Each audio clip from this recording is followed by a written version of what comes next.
Well then, it's time.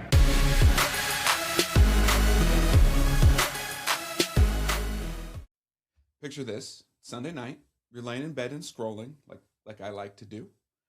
But then you're like, I also need to check my bank account because we also always check our money all the time. And you get that pit in your stomach while it's loading, right? Because you have to do the thumbprint and all those things. And you just know that it's not going to look the way you want it to.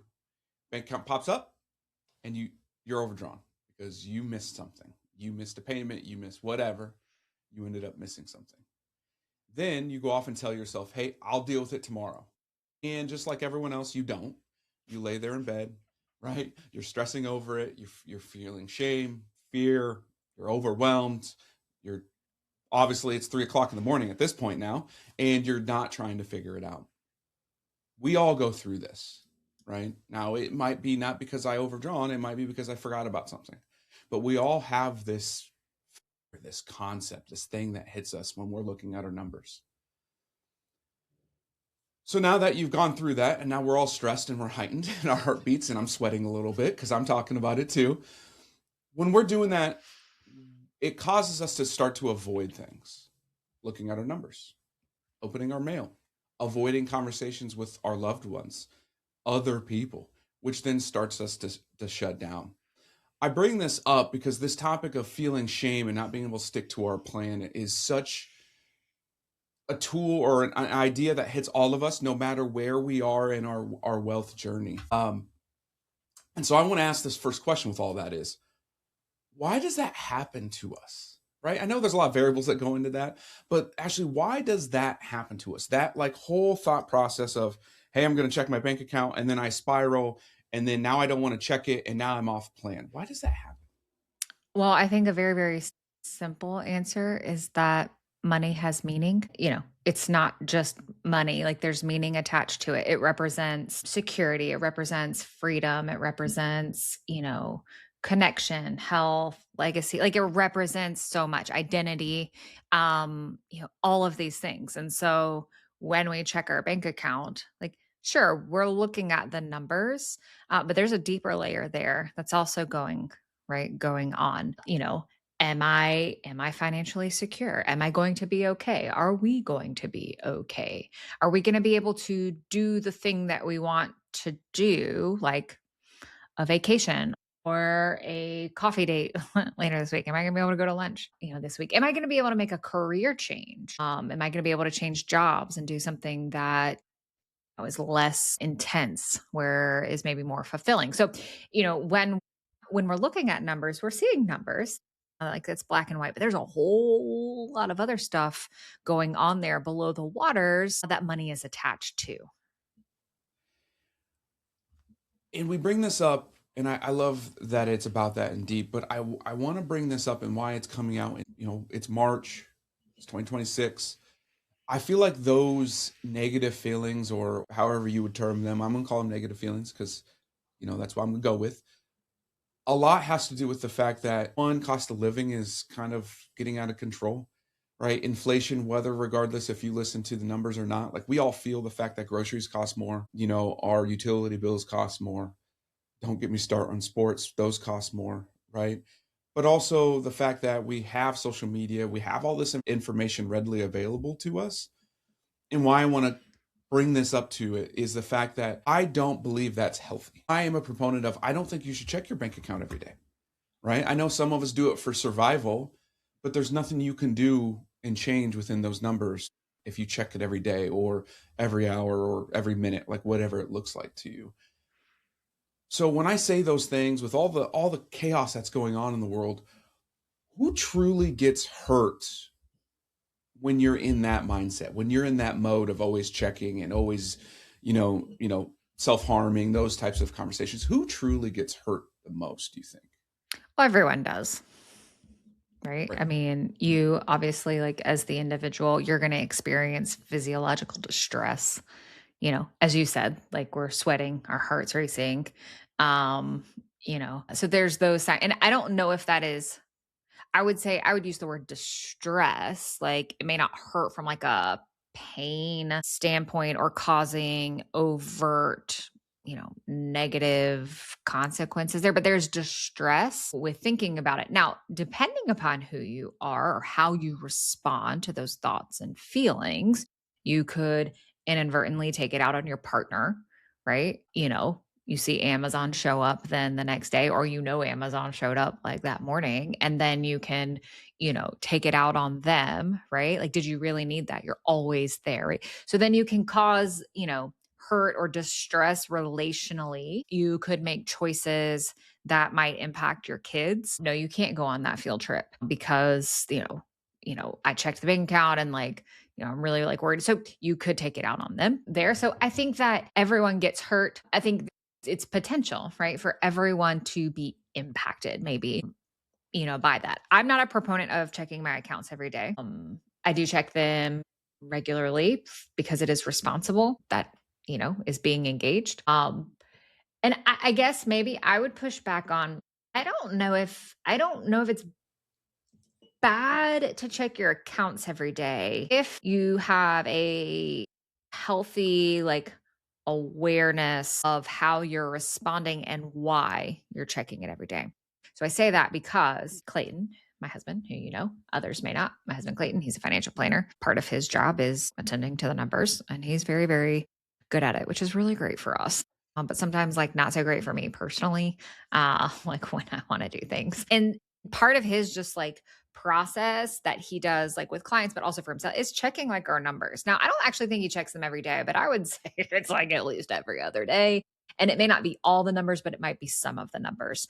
And so, but for him, it's part of a process, and there's not negative, emotional, response, reaction, they're to it, and so I don't think it can be bad if you check it regularly, frequently, but you've got to be aware of what's going on inside of you. What's your motivation for doing it? The why, all of that. I would agree. And I obviously, being a financial planner, Clayton and I are very nerdy like that. And I would assume that Michelle, my wife, and you are very similar in terms of we don't really look at it. We know, but we don't look at it that way. Right. I truly believe in everyone's life there needs to be that person. You're either that person who can review it, understand it, it guides you, so on and so forth, like Clayton and I, or you need to have a person like that in your life, whether it is a financial advisor, planner, spouse, who knows, that is that way. Because I truly believe that those other people get stressed out too much. They don't have that good working relationship with their money, and then it causes more issues. And it's okay. We're not all designed to take care of the money or whatever this way. Just like I'm not designed to hold on to some of the emotions and develop our family life the way my wife does. It's not built that way. And I feel like it's okay for people to know that. It's okay that you don't know every dollar moving in and out, right? But you need to have someone who does and is there for you to do so. Otherwise, this path that you're on isn't really a path. It's just you're moseying on through, and sometimes you stumble, sometimes you actually do climb the hill. Do you believe it's important to have that person, whether it's internally with a spouse or externally with a planner? Yeah, I think definitely somebody needs to your point, whether that's internally, so within the relationship, or there is somebody professionally who is helping. But yeah, I think somebody needs to. And the reason for that is, subjectively, or even just from a knowledge standpoint, I don't know all the things. I know that, from a basic standpoint, you need to have money in your account to pay your bills. Uh, that's kind of the obvious. Now I know a little bit more than that. I'm not giving myself enough credit, um, but I don't have a good read on just everything and how the inner workings of everything work together. And I think, back to your point, from a place of anxiety or having negative emotions, it's easy sometimes when we don't understand how everything works. It's easy then to, get emotional or have an emotional response to it. And then that emotion can really kind of take over. I think one of the reasons why, I'll speak for Clayton, I think that this is pretty true. One of the reasons why, he doesn't get so off kiltered, right, is because he kind of understands how all of it works together. Our cash flow, our investments, all the other financial terms and categories and things like he understands, right? Like how all of it works together. And so I think that because of that understanding and knowledge, like his emotional response is probably not as high, not as big. I guess in that same vein, though, what I will say is that for some people, their emotional response may not have anything to do with like their knowledge always, because I've met, and you probably have too, like people who are maybe they're DIYers or maybe they're financial professionals. They know a lot, but in their own personal financial, like they are very emotional. So knowledge doesn't always come with, being able to manage or not have as big of an emotional response, but sometimes it can. All right, I'm getting a little bit going down some rabbit holes here. I need to pause because I'm gonna get real excited. So let me pause. Let me pause and let you jump in. So we bring this up, and I want to go a different route a little bit too, right? So we're talking about originally the money in the bank to individual person to now talking about a team. And off camera, you had said that, or off camera, we talked about your launch of your business. Business owners, I want to step into this too. It's not necessarily always about the dollar, but it's also about all of the things too, right? You said that you're learning new terms in business. There's more hats. There's more this. Can you talk us through like your emotional take on it?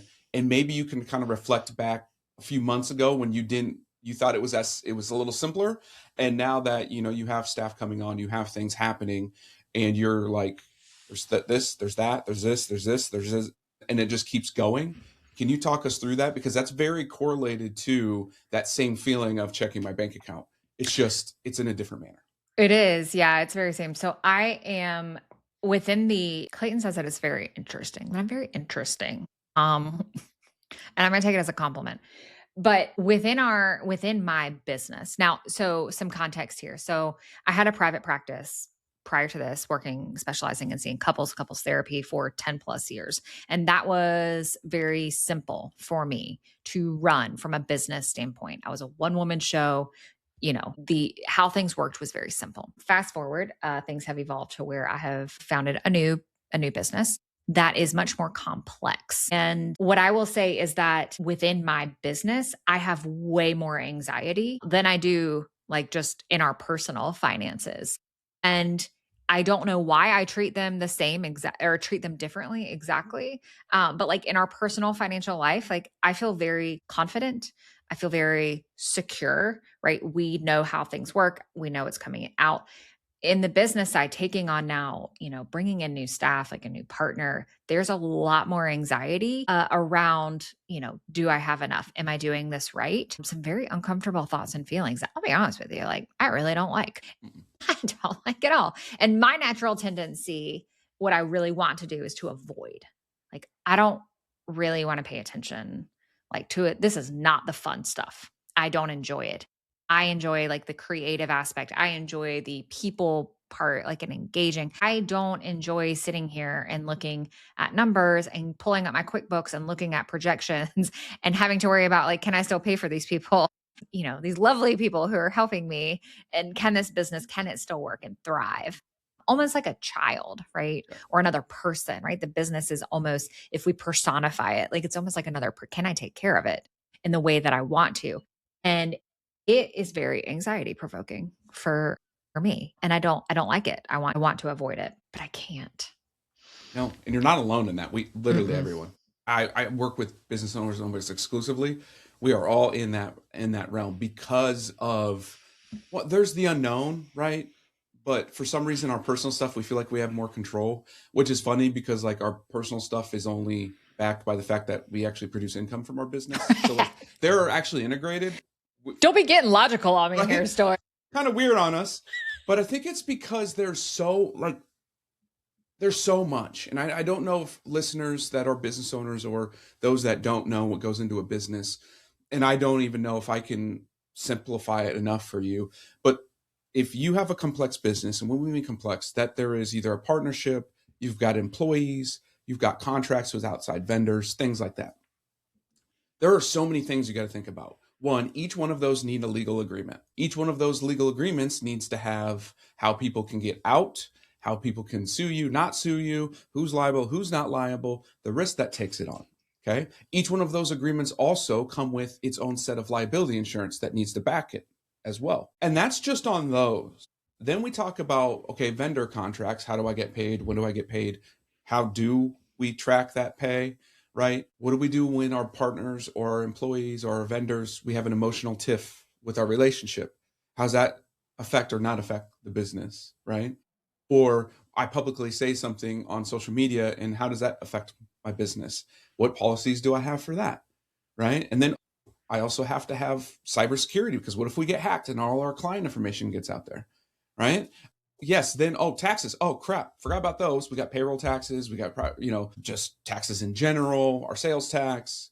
Cool. Awesome. I got to pay those, what, quarterly sometimes? Well, my clients, theirs adjusted this year to paying every 2 weeks. Well, that's a different process in our cash flow. Like, see what I mean? Like how deep we can go. And I only probably hit upon maybe a tenth of the issues. All of that is going through your mind, my mind as a business owner, 1,000 times over. And it causes people to want to avoid or to back away or vomit and not getting to business ownership, which is true, by the way. But also that, like, as an employee or a normal person, I'm gonna call you normal because business owners are crazy. That is happening to you too, just on a different scale and different level. Mm-hmm. And I just want everyone to understand that, like, you're not alone. We're all going through this. I haven't met one business owner that's like, nah, I got it. Like, we're smooth. We figured it out. Not a single one. And so, like, that's the depth of which this goes. And it's okay, because you're not going to know it all. Back to the fact that I think you need a team, but whatever. Well, yeah. And, that anxiety, I think too, just recognizing, and maybe there's some shame. I know you brought up the word shame, but that like anxiety, understanding that, yeah, maybe it does come from business ownership and it's new and you don't understand everything. Maybe it's, you don't understand all of your personal finances. So maybe there's a knowledge gap there, that maybe having that knowledge or experience would make you feel less anxious or not have so much shame. But it also may have nothing to do with that too. It might come from the fact that you operate from a mindset of scarcity. And maybe that stems to, your experiences growing up. And so, I think that kind of understanding, like, where is that anxiety coming from? It might not be there, but what information am I learning from it? Or the shame, like, what is it telling me really? And where is it coming from? I think if we can, that is all very much, I guess I'll say normal. Like, that's all just normal stuff. And it's important. So, let's not just focus on the fact that you're anxious. Let's focus on, where is it coming from? Like, how can we get to know it a little bit better? I think a lot of that is the noise versus truth, right? Like, we're trying to Yeah. battle what's noise and what's actually true. And by the way, some noise to you is some truth for others, right? Yeah. Because my situation is different than your situation. Sure. So you have to take those things with a grain of salt. But I want to say this line to you and kind of get your insight and your feedback from it. So here, it's what's true but misunderstood. Structure matters, a plan matters, automation matters, but structure only works if it fits the person's emotional capacity and reality. Structure matters, plan matters. Yep. I would say, yeah. Right? Yeah, I would agree. The part that gets me on that, and what's true but the misunderstand, is the emotional capacity and reality. Right? I don't think a lot of people understand their emotional capacity and what their reality is. Right? I know for me, my emotional capacity, I feel it throughout the day. Right? I know at some point there's nothing left. Some days it's at noon, some days it's 8 p.m. But I can feel it. Now, I've been through a lot of things in my life and have worked through that with my therapist, and to figure out what my triggers are to understand if I'm just done. Like, I need to be done. And I know what my reality is. Granted, I'm kind of in the industry to get my brain around everything that's going on for everybody, but some people don't. What of that part of trying to someone get their emotional capacity and figuring out their reality? What is something they can do? Is there a tool? Is there an idea? Is there a thought process for figuring that out, since structure matters, plan matters, and automation matters? Yeah, there's three words. And I know that you've heard me say these three words probably quite a bit. And you probably know what I'm going to say. And those three words are think, feel, do. It is literally the most like simplest like tool, if you will, that can have such a big impact. Now, well, think, feel, do, like, well, maybe you're like, what the heck is that? Maybe people that are listening, they're what the heck is that? Think, feel, do is a framework. It comes from the therapeutic space, the therapy world as a tool, as an intervention. And I used to use it a lot with clients and with couples, helping them to understand what's going on for them, but also what's going on for their partner too. And it's a really great tool because it kind of breaks down a moment. And in order to do it, it also slows you down as well, which is when we are emotionally dysregulated, when we're very anxious, like when we're caught up in a thought spiral, right? We need to be able to slow down a little bit to understand what's going on and what's my next move. And so, this framework tool, if you will, think, feel, do, can be a really nice entry point to trying to do that. And so getting into it a little bit more, think, feel, do. Think meaning what are the thoughts that you're having? Like the actual thoughts. Is it like, WTF, like we're not going to make it this week?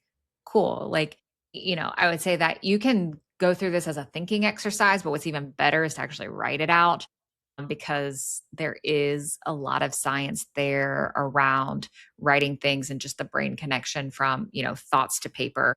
When you mean write, physically write, not type, not on a computer, like write. I right? mean, physically write. Yes. Yes. Not type. Right. Yeah. The science it validates. Yeah. The actual physical, like putting where's my number two pencil? I only write with number two pencils. You don't have to, you can do a pen, but like get a writing instrument and write it out. So, I like to write out literally just the words think, feel, do, and I will write what are my thoughts. They might have some, colorful word choices in them. That's okay. But what are the thoughts? Maybe they're not comfortable thoughts that you want to say out loud. That's even more reason why, writing this down is powerful. Write it out. What are the thoughts that you're having? What are the feelings that come up? Get yourself a feeling wheel. So I'll share this about Clayton. He probably doesn't want me to. Clayton has had a hard time identifying and naming feelings, in our own therapy work. Like if our couples therapist is like, what are you feeling? Like early on, he would go straight to thoughts. And I would see this a lot, primarily with men actually, is that when you ask them how they're feeling, they'll say, well, I think, well, nope, that is not a feeling. Get yourself a feeling wheel. You can look them up online. They're free everywhere. But a feeling would be something like, I feel anxious. I feel scared. I feel happy. I feel disappointed. I feel worried. There's about 5.2 bajillion feelings like on this wheel. Get yourself a wheel and look at when you're having these thoughts, what's one of the feelings that's coming up for you?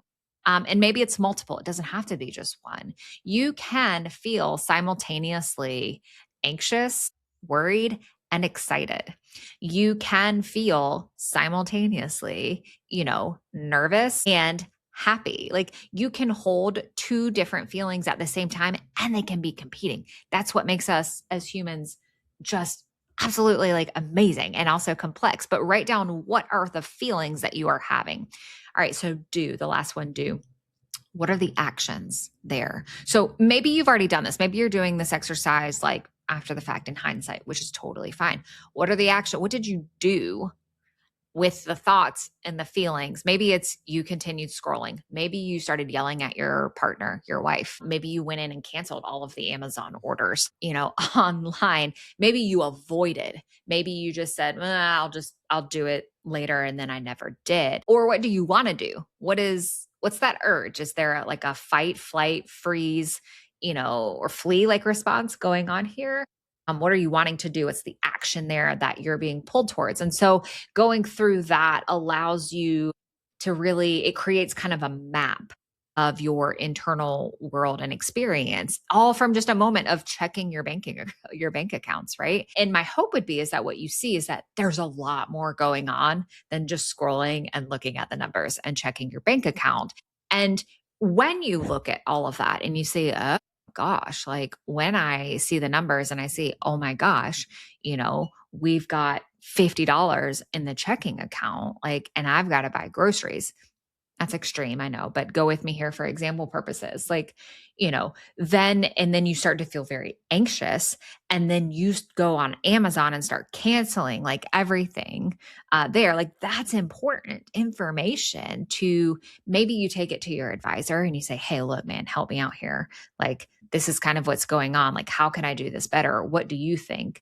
Or maybe it's a nice conversation you and your partner can have. Or maybe you're like, hell, maybe I should just quit buying stuff on Amazon all the time. Like, maybe I need to lay off like the add to my cart and buy now button. Like, maybe I should remove the app for a period of time and see what that does. So it just provides a level of optionality there when we slow down. All right. I know I just threw a whole lot of things there. I'm gonna put my number 2 pencil down, by the way. Yeah, I'm gonna put it down. I'm gonna put it down. What's the biggest mistake in doing the think, feel, do that someone could do that turns it negative, right? It should all be positive, right? I mean, because you're working through things, there'll be negative things there, but is there a giant mistake that could take this positive exercise and actually go the opposite route? Yeah. I mean, I think one, not taking it seriously, not being very thoughtful, not slowing down, just trying to rush through it. You're not going to get the learning from it that you might need, I would say, is one. The second would be when you are looking at that and reflecting on it, also just not taking the time to consider what are your options? What are all your options? And here's what I would say is that for some people, they do this when they are in a heightened state of emotion already. And that is not going to, when we are in a heightened state of emotion, right? That decision-making part of our brain, it's not really online. Like, the light's not as bright as what we want it to be. And so we can unintentionally, I think, make decisions or choices there that maybe they're not the best for us. And so mistakes might be trying to do this when you are in a very heightened state of emotion, when you're really ramped up, when you are really anxious, and not doing it very thoughtfully.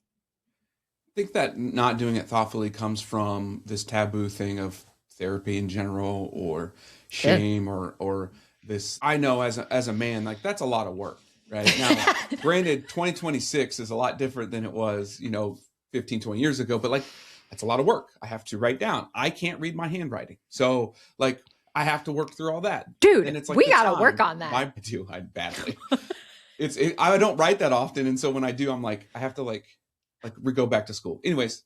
Different conversation. But like, kind of what you were talked about, and my wife and I have been through this a lot too, of the feel part, when Clayton was talking about that. I used to circumvent that a little bit, and I just recognized it now, by the way, when you're talking, is instead I would say I think, and then I changed it to I feel like we, or I feel like I, which is just essentially saying I think we should do this, as opposed to a feel. Just now recognize that. I know I had to say that. But the work that it goes into it, as our society, specifically Americans, can't speak to everyone else, we don't work on ourselves that much, right? Yeah. I preach all the time that the biggest investment is to your mental and physical health, well before stocks, bonds, mutual funds, business, etc. And if you put that work in, that return, ROI, we always like to throw out there, is, what's the word? There's no limit. It's unlimited.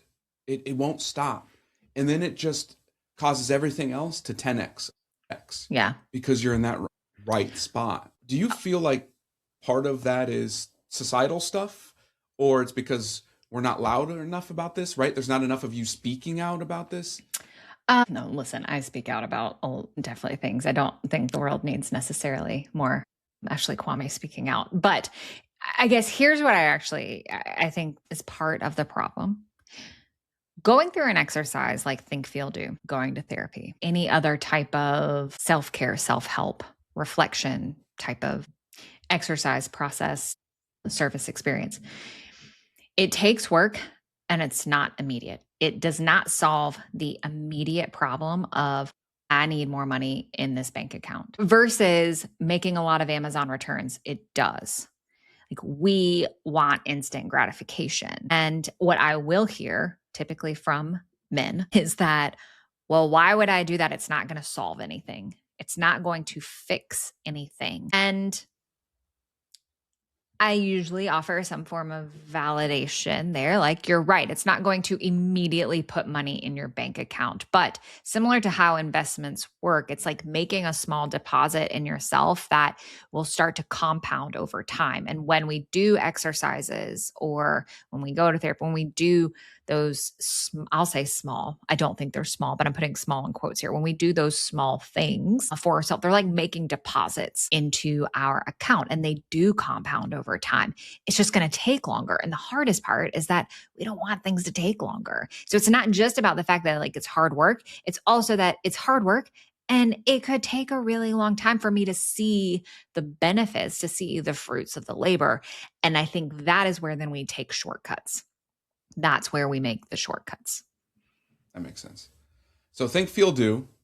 I don't know this stat. Maybe you do. How long does it take for something to become a habit? It's like 27 times or something weird, whatever it is. Yeah, I've heard like hours invested doing something, number of times, number of days. Here's what I would say.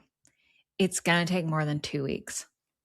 If you're doing it every day, if you're not doing it every day, if you're doing it just, once a month, like it's going to take you a lot longer. So it very much depends on how often you're doing something like that. The great thing about like think, feel, do is that you can apply that not to just money, but to every part of your life.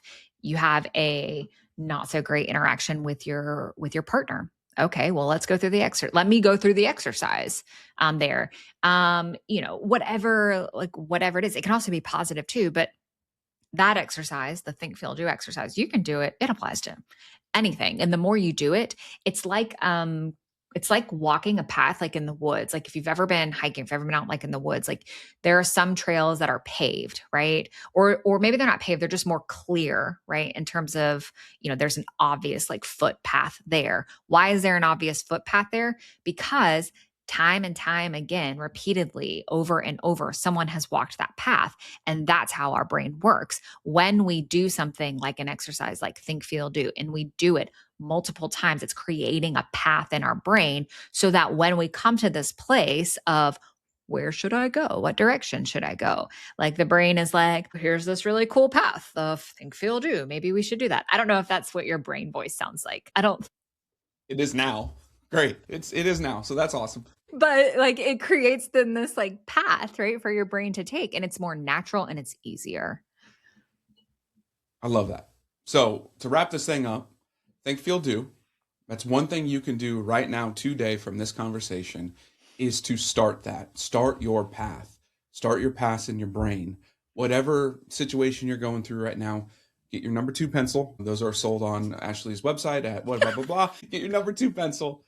Right. Think, feel, do. Get to work. Start down that path because you're building your pathway in your brain. And I think that's an amazing way to end it because we all can visualize that, right? We can visualize those things and we can start to understand that, my first few paths, or I need to clear the brush. I need to do something. But if I don't do it, then it's just going to sit there and I'll never be able to get through. Ashley, as always, I appreciate everything that you're doing for our industry, for our society. I know you got a lot going on and it's very complex, but what you're doing is true amazing work, whether that's pioneering the financial services industry. By the way, advisors, if you're listening, you already know where you need to go.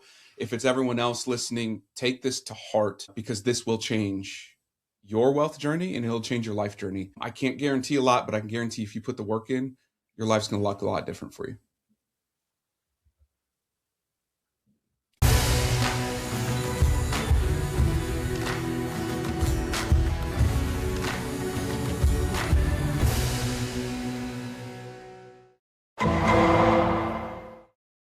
The preceding program was sponsored by Black Mammoth.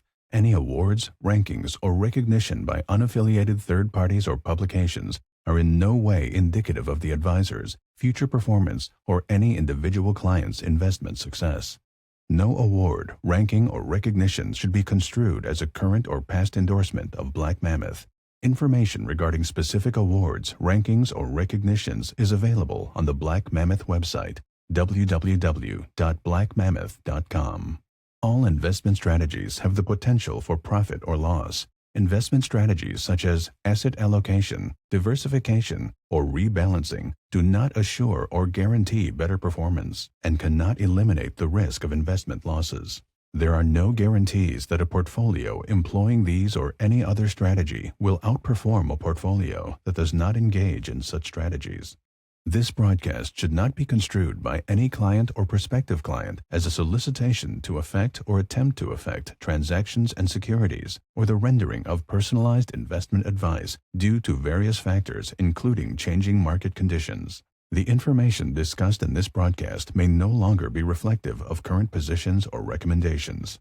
While information presented is believed to be factual and up-to-date, Black Mammoth do not guarantee its accuracy, and it should not be regarded as a complete analysis of the subjects discussed. The tax and estate planning information discussed is general in nature and is provided for informational purposes only, and should not be construed as legal or tax advice. Listeners should consult an attorney or tax professional regarding their specific legal or tax situation. Past performance is not indicative of future results.